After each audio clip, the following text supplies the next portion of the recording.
آپ سب پر سلامتی ہو۔ احمد عادل کا لکھا ہوا ہے، ہم اپنے زخم سبھی کو دکھا نہیں سکتے، جو شکوہ تم سے ہے سب کو سنا نہیں سکتے۔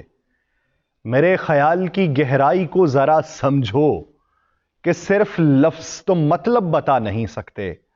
لکھا گیا جو مقدر میں حرف آخر ہے، تم اپنی مرضی سے اس کو مٹا نہیں سکتے۔ ہزاروں ہیلے بہانے تراش لو پھر بھی تم اپنے چہرے کی خفت چھپا نہیں سکتے۔ ناظرین، میں ہوں یاسر رشید اور آپ میرا ولاگ دیکھ رہے ہیں۔ ناظرین، ایک بادشاہ نے اعلان کیا کہ جو شخص جھوٹ بولتے ہوئے پکڑا گیا اس کو 5 دینار جرمانہ ہوگا۔ لوگ ایک دوسرے کے سامنے بھی ڈرنے لگے کہ اگر جھوٹ بولتے ہوئے پکڑے گئے تو جرمانہ نہ ہو جائے۔ ادھر بادشاہ اور وزیر بھیس بدل کر شہر میں گھومنے لگے۔ جب تھک گئے تو آرام کرنے کی غرض سے ایک تاجر کے پاس ٹھہرے۔ اس نے دونوں کو چائے پلائی۔ بادشاہ نے تاجر سے پوچھا، تمہاری عمر کتنی ہے؟ تاجر نے کہا 20 سال۔ بادشاہ نے پھر سوال کیا، تمہارے پاس دولت کتنی ہے؟ تاجر نے جواباً کہا کہ 70,000 دینار میرے پاس دولت ہے۔ بادشاہ نے پوچھا کہ تمہارے بچے کتنے ہیں؟ تاجر نے جواب دیا کہ 1۔ صبح ہوئی، بادشاہ نے رخصت مانگی، دربار میں آ گیا۔ واپس آ کر انہوں نے سرکاری دفتر میں تاجر کے کوائف اور جائیداد کی پڑتال کی تو اس کے بیان سے مختلف تھی۔ بادشاہ نے تاجر کو دربار میں طلب کر لیا اور وہی 3 سوالات تاجر کے آگے پھر دہرائے۔ تاجر پہلے تو ششدر رہا، لیکن تاجر نے وہی جوابات دیے۔ بادشاہ نے وزیر سے کہا، اس پر 15 دینار جرمانہ عائد کر دو اور سرکاری خزانے میں جمع کرا دو، کیونکہ اس نے 3 جھوٹ بولے۔ سرکاری کاغذات میں اس کی عمر 20 نہیں بلکہ 35 سال ہے۔ اس کے پاس 70,000 دینار نہیں بلکہ اس سے زیادہ رقم ہے۔ اس کا ایک لڑکا نہیں بلکہ 5 لڑکے ہیں۔ تاجر نے دست بستہ ہو کر گزارش کی کہ حضور والا، زندگی کے 20 سال ہی نیکی اور ایمانداری سے گزرے ہیں تو اسی کو میں اپنی عمر سمجھتا ہوں، اور زندگی میں 70,000 دینار میں نے ایک مسجد کی تعمیر میں خرچ کیے ہیں، اس کو میں اپنی دولت سمجھتا ہوں، اور 4 بچے نالائق اور 1 بد اخلاق ہے، 1 بچہ اچھا ہے، اسی کو میں اپنا بچہ سمجھتا ہوں۔ یہ سن کر بادشاہ نے جرمانے کا حکم واپس لے لیا اور تاجر سے کہا کہ ہم تمہارے جواب سے خوش ہوئے۔ وقت وہی شمار کرنے کے لائق ہے جو نیک کاموں کے اندر گزر جائے۔ دولت وہی قابل اعتبار ہے جو راہ خدا میں خرچ ہو، اور اولاد وہی ہے جس کی عادتیں نیک ہو۔ ہمارے ہاں یہ کس حد تک رائج ہے نہیں معلوم۔ موجودہ صورتحال میں چیئرمین پاکستان تحریک انصاف نے خود کو پارٹی سربراہی سے مایوس کر لیا۔ تیسرے درجے کی قیادت میں سے بیرسٹر گوہر، جو نہ تو پاکستان تحریک انصاف کے نظریاتی کارکن رہے، نہ ہی ان کی اس جماعت کے لیے ایسی خدمات رہیں کہ سابق وزیر اعظم کی نااہلی کے بعد سب کو نظر انداز کرتے ہوئے انہیں پارٹی کے چیئرمین کے عہدے کے لیے نامزد کر لیا جائے۔ ان کی نامزدگی کیوں کی گئی؟ بنیادی وجہ ہے۔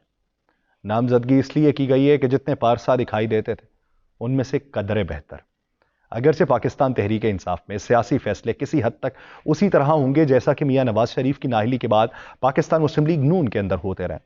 میاں شہباز شریف کے پارٹی صدر بننے کے باوجود تمام فیصلے جو ہیں وہ نااہلی کے باعث صدارت چھوڑنے والے میاں نواز شریف ہی کیا کرتے رہے، اور آج وہ 4تھی مرتبہ وزیر اعظم بننے کے امیدوار ہیں۔ مگر پاکستان تحریک انصاف کی صورتحال پاکستان مسلم لیگ نون سے قدرے مختلف ہوگی۔ نون لیگ نے پارٹی صدارت جو تھی وہ شریف خاندان سے باہر نہیں جانے دی تھی۔ ہاں، انہوں نے وزیر اعظم کسی اور کو بنا دیا تھا۔ شاہد خاقان عباسی کے اوپر تکیہ کر لیا گیا تھا، اور مشکل ترین وقت میں بھی پارٹی کو کافی حد تک متحد بھی رکھا۔ نون لیگ کے ساتھ دہائیوں سے چلنے والے جو نظریاتی لیڈرشپ بھی تھی، اس نے بھی کڑے حالات میں پارٹی قیادت کا ساتھ دیا۔ بہت کم لوگ ادھر ادھر گئے۔ تحریک انصاف کی صورتحال اس کے برعکس ہے۔ چیئرمین پاکستان تحریک انصاف ایک ایسے وقت کے اندر نااہل ہوئے جب ان کی جماعت کی تمام بڑی لیڈرشپ یا تو جیل میں ہے، یا پارٹی چھوڑ چکی ہے، یا کیسز سے بچنے کے لیے منظر عام سے غائب ہے۔ چند ماہ پہلے تک پاکستان تحریک انصاف میں 3 طرح کی قیادت ہوتی تھی۔ یہ بہت پرانی بات نہیں ہے، چند ماہ پہلے کی بات۔ ایک وہ تھی جنہوں نے اس جماعت کی بنیاد رکھی تھی، دوسری وہ تھی جو دوسری جماعتوں سے آئے یا لائے گئے تھے، تیسری وہ تھی جو اس جماعت کے اسٹوڈنٹ ونگ سے سیاست کرتے ہوئے اوپر آئے تھے۔ پاکستان تحریک انصاف کی بنیاد رکھنے والی جو لیڈرشپ ہے وہ 9 مئی کے واقعات کے بعد اسیری کی زندگی گزار رہی.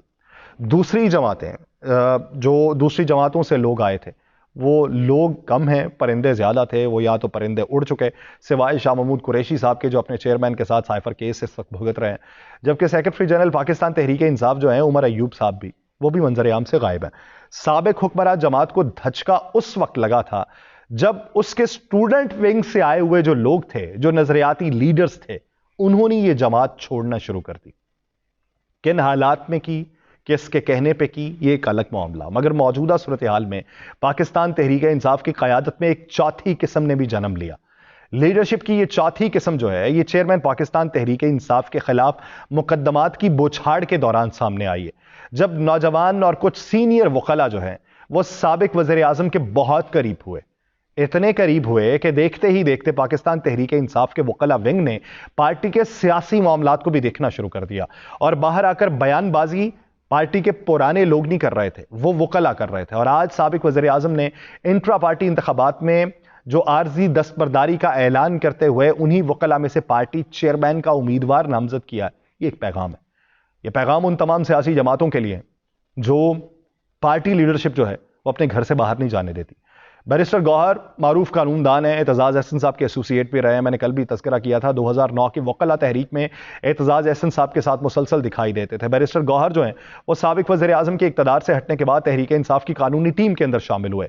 انہیں نہ تو کبھی پارٹی کی کور کمیٹی میں دیکھا گیا، نہ ہی وہ پارٹی کی قانونی ٹیم کو لیڈ کر رہے تھے. بنیادی طور کے اوپر سابق وزیر اعظم نے اپنی پارٹی میں ایک نیا عثمان بزدار متعارف کروایا. عثمان بزدار کے بارے میں باتیں اور چل رہی تھیں، پڑھے لکھے نہیں ہیں، انہیں سمجھ پوچھ نہیں ہے. بیرسٹر گوہر کو پارٹی چیئرمین شپ کے لیے نامزد کرنے کا صرف ایک ہی مقصد ہے کہ پارٹی کے تمام فیصلے جو ہیں وہ سابق وزیر اعظم کی مرضی و منشا سے ہوتے رہیں، اور بیرسٹر گوہر ان فیصلوں پر مہر لگانے کی قانونی کارروائی پوری کرتے رہیں. وہ قانونی کارروائی پوری کرنے میں جتنے بھی سکم ہوں گے وہ ان کی نشاندہی بھی کرتے رہیں گے. انہیں چیئرمین تحریک انصاف کے عہدے پر لانے کا ایک مقصد یہ بھی ہے کہ کسی بھاری بھرکم لیڈر کو یہ عہدہ دینے سے سابق وزیر اعظم کی جو اسیری کے دوران پارٹی اندرونی انتشار کا شکار نہ ہو جائے. تو انہوں نے یہاں پہ دانشمندانہ فیصلہ ایک یہ کیا کہ اس ایسے شخص کو نامزد کر دیا کہ جس کے اوپر ابھی کسی کو اعتراض ہونا ہی کیا تھا. ابھی تو ان کی شخصیت کے بارے میں بہت سارے لوگ جانتے بھی نہیں تھے. مگر یہ معاملہ اتنا سادہ بھی نہیں تھا. کیا تحریک انصاف کے کچھ سینئر لیڈرز اور پارٹی میں موجود سینئر وکلاء اس نامزدگی کی حمایت کریں گے؟ یہ ایک اہم سوال ہے. اس فیصلے کے پہلے ہی روز پارٹی قیادت کے حوالے سے متضاد خبریں آنے لگی. سابق وزیر اعظم سے جیل میں ملاقات کرنے والے لطیف کھوسا جو تھے انہوں نے میڈیا پہ آ کے اعلان کر دیا کہ آئندہ چیئرمین سابق وزیر اعظم ہی ہوں گے اور انٹرا پارٹی انتخابات میں چیئرمین کے عہدے کے لیے امیدوار ہوں گے. لطیف کھوسا صاحب کی گفتگو کے فوری بعد ہی، بہت زیادہ دیر نہیں لگی، فوری بعد ہی بیرسٹر علی ظفر صاحب نے پریس کانفرنس میں کہا، اور پریس کانفرنس میں انہوں نے ترجمان پاکستان تحریک انصاف کو بھی کھڑا کر لیا، جنہوں نے ایک دن پہلے ٹویٹر کے اوپر یہ کہا کہ ایسی خبریں بے بنیاد ہیں. چیئرمین پاکستان تحریک انصاف نے انہوں نے آ کے یہ کہا کہ عارضی طور پہ انٹرا پارٹی انتخابات سے خود کو دستبردار کیا ہے تاکہ توشہ خانہ کیس کے فیصلے کے نتیجے میں آئندہ انتخابات میں پارٹی اور اس کے انتخابی نشان کو کوئی خطرہ نہ ہو. انہوں نے کہا تحریک انصاف کوئی خطرہ مول نہیں لینا چاہتی. توشہ خانہ کیس کے فیصلے کے خلاف اپیل ہائی کورٹ کے اندر زیر سماعت ہے. اس کیس سے بری ہونے کے بعد جو سابق وزیر اعظم جو ہیں وہ دوبارہ پارٹی کے چیئرمین بن جائیں گے. فیصلہ کیا گیا ہے کہ کسی قد آور پارٹی رہنما کی بجائے کسی غیر معروف کو نگران چیئرمین بنایا جائے. بیرسٹر علی ظفر نے کہا کہ اس فیصلے کا مطلب ہرگز minus chairman P T I نہیں ہے. نیا چیئرمین جو ہے وہ توشہ خانہ کیس کا فیصلہ آنے تک عارضی ہی رہے گا، اور عارضی رہنے کے بعد یہ چیئرمین شپ واپس چلی جائے گی، اور پھر جب دوبارہ الیکشن ہوں گے. تحریک انصاف کی حکمت عملی کے مطابق آئندہ عام انتخابات میں ٹکٹ ہولڈرز کی بڑی تعداد جو ہے وہ قانون دانوں کی ہوگی.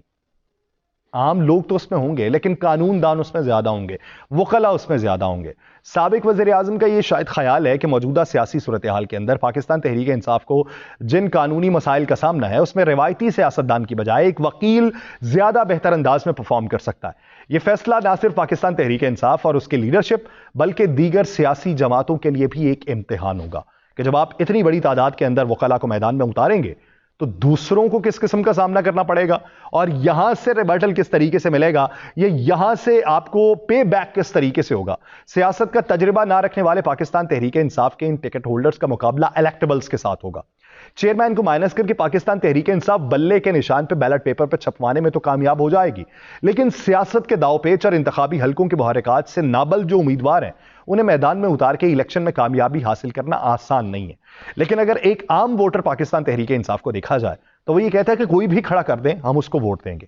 اب وہ جو کھڑا کیا جائے گا اس کی زبان کس طریقے سے ہوگی، وہ کس حکمت عملی کے ساتھ میدان میں اترے گا، اور یہ کس حد تک ایک ٹرمپ کارڈ ثابت ہوں گے۔ تحریک انصاف کے پاس میدان میں اتارنے کے لیے اگر تگڑے امیدوار نہیں ہیں جو لوگ کہتے ہیں، تو اس کی حریف سیاسی جماعتوں کے پاس بھی عوام میں جانے کے لیے کوئی مؤثر بیانیہ نہیں ہے۔ الیکٹیبلز کا سامنا پہلی مرتبہ اتنی بڑی تعداد میں نوجوان ووٹر سے ہوگا۔ 8 فروری کو ہونے والے انتخابات میں تقریباً 5.5 کروڑ سے زائد نوجوان ووٹرز ہیں جن کی عمر 18 سے 35 سال کے درمیان ہے۔ فیصلہ کن کردار وہ ادا کریں گے۔ یوں آخر کار حتمی فیصلہ جو ہے وہ پاکستان کے عوام کو ہی کرنا ہے اور عوام کو ہی کرنا چاہیے۔ مجھے دیجیے اجازت، اللہ نگہبان۔